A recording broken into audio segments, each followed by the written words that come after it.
Hello, hello, hello, YouTube Live.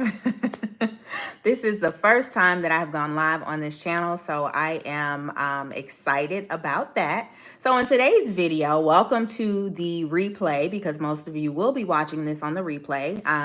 In today's video, we're going to be talking about disenfranchised grief. Disenfranchised grief is a type of grief that's not normally talked about, and oftentimes it is misunderstood. But before I get into that, allow me to introduce myself. My name is Carmen Andrea Harris. I am an educator with a Master of Arts in Teaching. I'm also a certified grief counselor, and I am Inner Healing certified. I offer professional grief counseling services and digital resources to help clients to embrace grief, to navigate healing, and to redefine life after loss. To learn more about how I can help you on your personal grief and healing journey, I want you to go to my website, pathwayforjoy.com. But don't go while you're watching the video.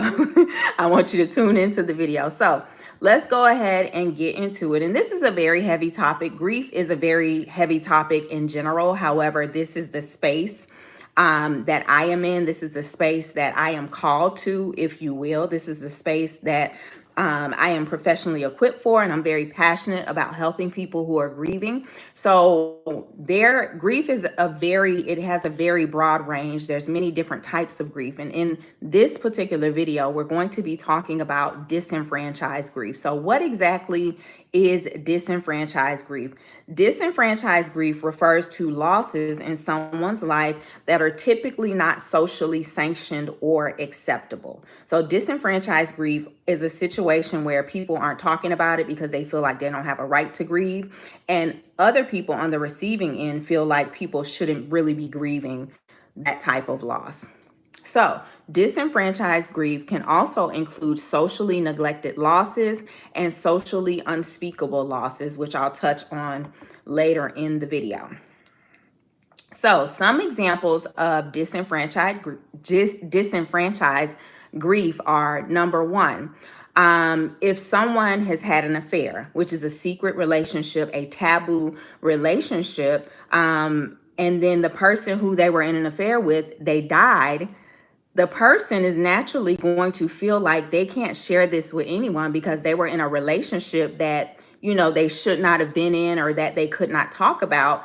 And because of that, they're typically not going to be invited to the funeral or the celebratory, life celebratory services. So that's an example of a type of disenfranchised grief. Another example of a disenfranchised grief is people who are living alternative lifestyles, okay? They may have had a friend, or they may have been in a relationship with someone where their family and their friends didn't approve of it, and then the person dies, so they feel like they don't have a right to grieve, or they don't have a right to talk about the grief that they experienced. Another type of disenfranchised grief, and I'm using a personal example from my life. My background, or my experience with grief, I was actually widowed at the age of 38. Through my grief and my healing journey, I did a lot of research and education, and I also became a part of different circles and support circles, and I became close friends with another widow.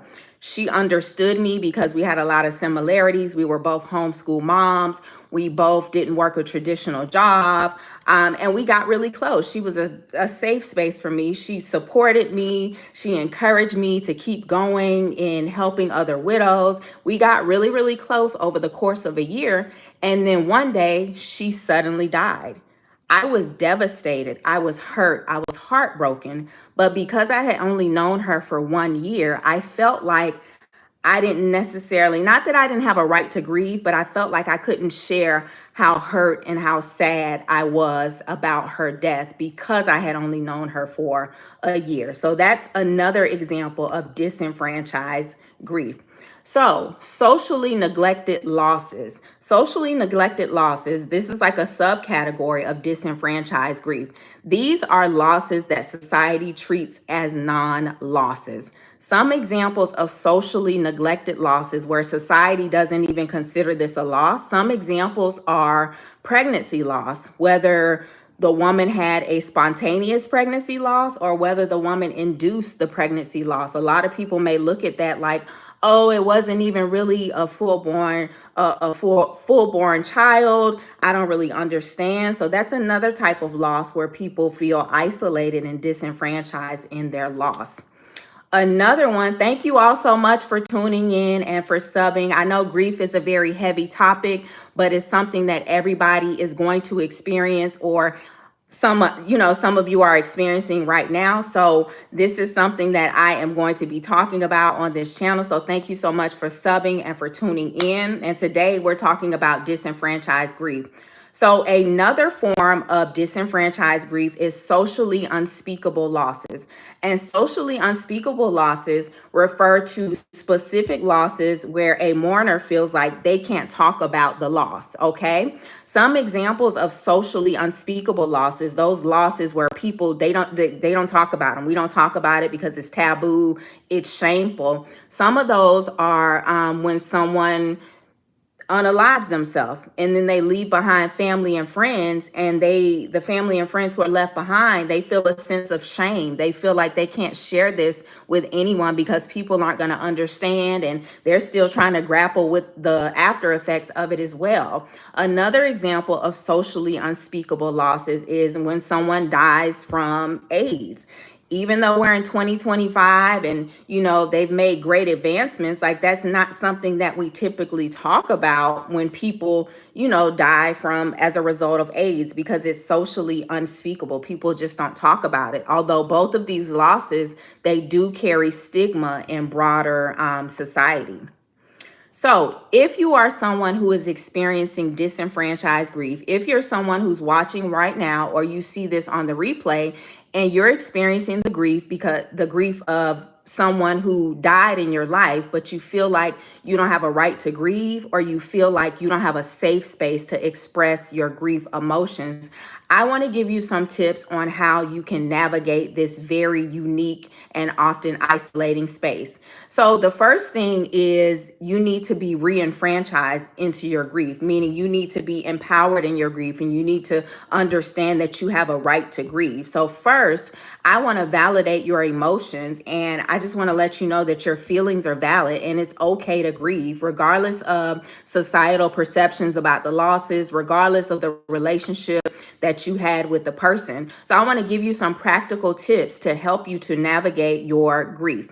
So number one is to find a safe space. I want you to find a safe space where you can openly talk about your loss without feeling judged, without feeling dismissed.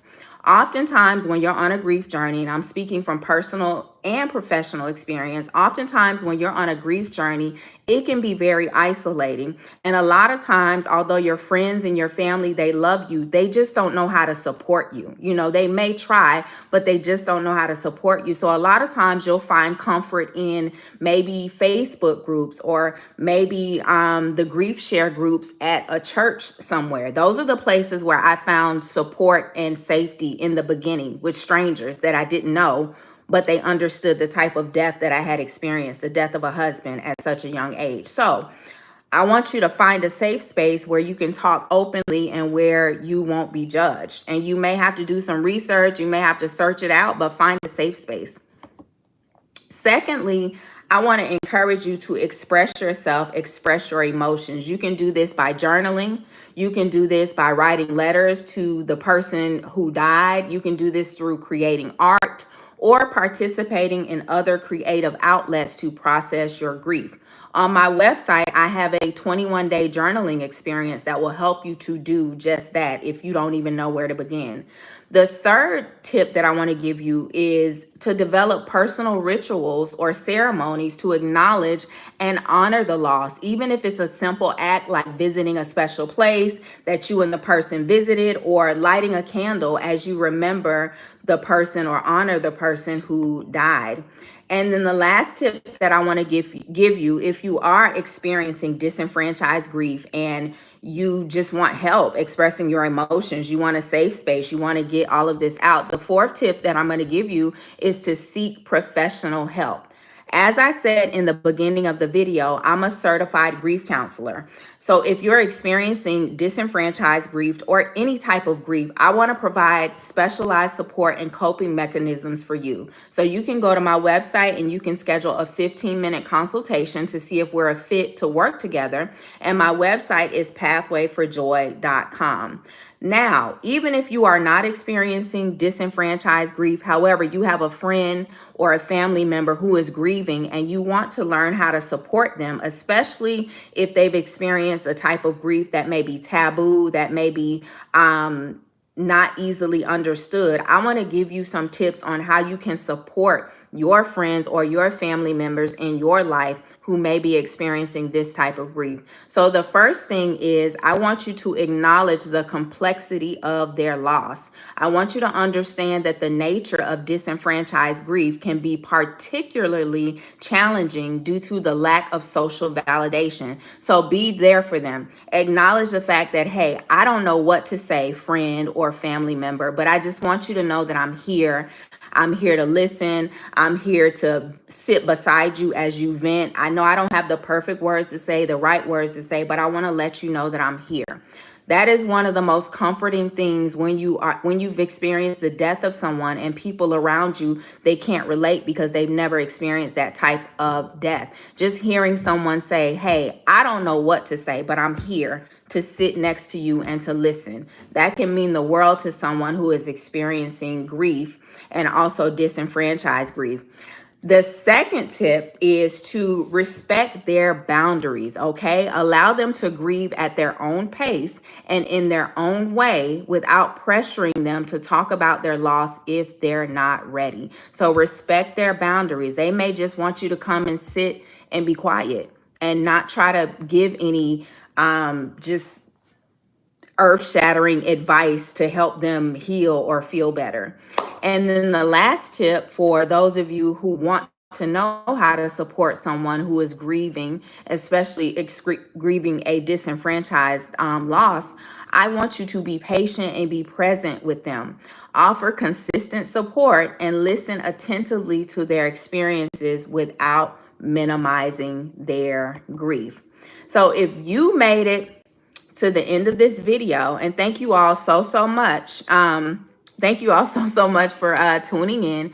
If you made it to the end of this video, or if you're watching it on the replay and you made it to the end of this video, I want to just thank you for even taking the time to receive and listen to this information. Also, if you or someone you know is experiencing disenfranchised grief or any type of grief, I want you to subscribe to this channel because I'm going to be doing lots of videos to just educate people on grief. That's a heavy topic. It's a big topic. It's a topic that people don't typically want to talk about, whether they are grieving or whether they know someone who's grieving the death or the loss of a person.